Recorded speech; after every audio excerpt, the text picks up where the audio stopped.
Nous avons la lumière. Mashiach dans la paracha de Bo. Dans notre section paracha de Bo, cette semaine, nous allons apprendre sur les 3 dernières plaies avant la sortie de nos pères de l'esclavage égyptien. Une des plaies qui a fortement attiré l'attention de nos commentateurs est sans aucun doute la 9e, la plaie de l'obscurité. L'Écriture dit « Moïse dirigea sa main vers le ciel et d'épaisses ténèbres couvrirent le pays d'Égypte durant 3 jours.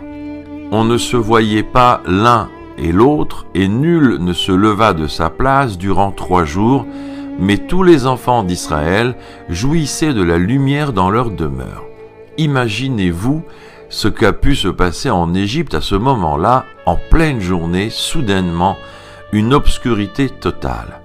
Après le premier choc de cette nouvelle réalité, on entend des cris de tous les côtés, des enfants paniqués qui recherchent leur maman, des parents qui recherchent leur famille. Le choc est total auprès de toute la population. Les gens tombent, se blessent, tout le monde est confronté à une obscurité épaisse, c'est le noir total. Quel était l'intérêt de cette étrange plaie? Pourquoi le Tout-Puissant a-t-il apporté une telle obscurité à l'Égypte? Un aperçu des paroles de Rashi et des Midrashim révèle le mystère. Le but de cette plaie était que les Israélites puissent entrer dans les maisons égyptiennes par surprise, sans aucune prévention, et là, ils verraient, examineraient et décideraient exactement ce qu'ils allaient demander à l'Égypte, emprunter, à la sortie de l'esclavage. Et si l'Égyptien ose prétendre qu'il n'a même pas une horloge murale en or, des bijoux en diamant à sa femme, un lustre en argent antique, etc., ainsi, le Juif viendra lui dire que l'horloge pend dans la chambre et que les bracelets en diamant avec l'anneau sont dans le coffre-fort, le lustre dans le salon. C'est ainsi que les choses se déroulent lorsque l'on a pu visiter durant 3 jours la maison des Égyptiens. Cela dit, en étudiant profondément les différents commentateurs, on s'aperçoit qu'il existe une controverse quant à l'explication de l'Écriture. Cette controverse vient nous apprendre une leçon exceptionnelle quant à notre rôle spirituel, mais surtout dans le contexte de l'avènement messianique. Les explications du Midrash quant à la plaie de l'obscurité incluent en réalité 2 miracles différents. Petit 1, l'obscurité extraordinaire subie uniquement par les Égyptiens. Petit 2, une lumière miraculeuse au sein des Hébreux. On ne se voyait pas l'un et l'autre, et nul ne se leva de sa place durant 3 jours. C'est la description du premier miracle. Les enfants d'Israël jouissaient de la lumière dans leur demeure, c'est la description du deuxième miracle. Mais d'après l'explication de Rashi, il n'y avait ici qu'un seul miracle, l'obscurité égyptienne. Cette terrible obscurité n'a été ressentie et vécue que par l'Égyptien. Les Israélites n'ont pas vu les ténèbres, mais seulement la lumière, et non une lumière miraculeuse ou magique, mais la lumière naturelle et ordinaire du jour. C'est dans ce contexte que va apparaître 2 versions de commentaires face à cet événement. Lorsque les enfants d'Israël visitaient les maisons égyptiennes, le Midrash souligne qu'ils ont bénéficié d'une lumière miraculeuse qui leur a permis de repérer immédiatement les choses de valeur dans tous les recoins de la maison. A contrario, Rashi maintient que les enfants d'Israël ont agi à la lumière du soleil tout à fait naturellement. Les Égyptiens étaient complètement paralysés par l'obscurité. Ainsi, les Hébreux ont pris leur temps afin de retourner toute la maison et de trouver tous les éléments de valeur.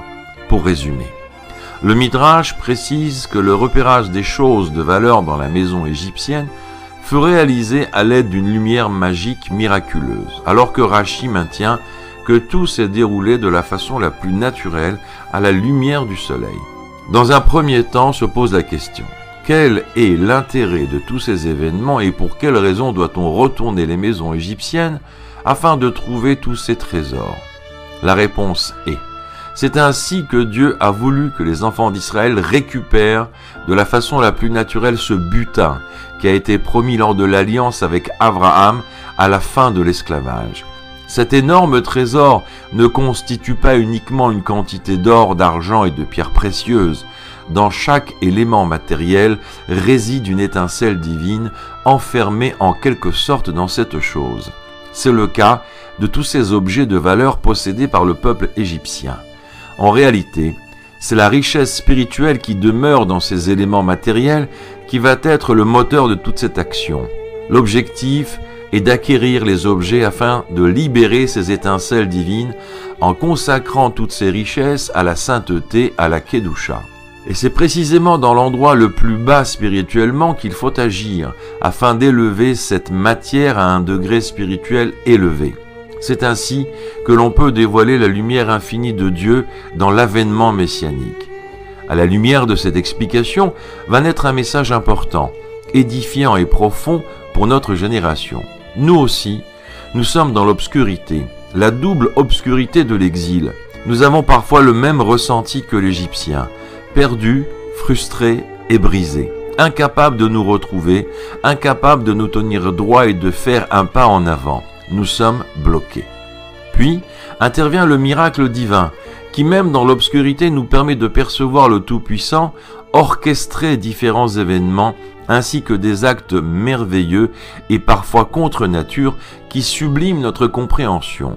Cela afin que nous puissions aller de l'avant et œuvrer sans relâche et provoquer la rédemption. Ces derniers temps, dans notre génération, nous voyons des miracles. La plupart du temps, ce sont des miracles naturels, une coïncidence étonnante avec une probabilité très faible.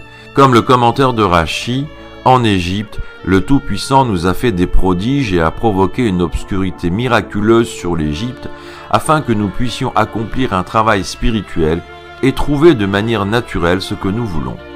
Aujourd'hui encore, le Tout-Puissant fait des merveilles, des actes célestes pour donner du pouvoir, de la motivation et la capacité à chaque juif de réaliser son effort spirituel de manière naturelle. Semblable au commentaire du Midrash, même aujourd'hui la lumière est aussi une merveilleuse lumière divine. Nous faisons parfois l'expérience de miracles manifestement inexplicables, les merveilles de la rédemption, des miracles qui ne sont pas du tout transmis dans les voies de la nature, des dénouements dont personne n'a jamais rêvé. Ce sont ces événements transcendant la nature du monde qui nous octroient la force d'avancer et de transformer même les plus grandes ténèbres en lumière précieuse dans la venue du Mashiach. Shabbat Shalom.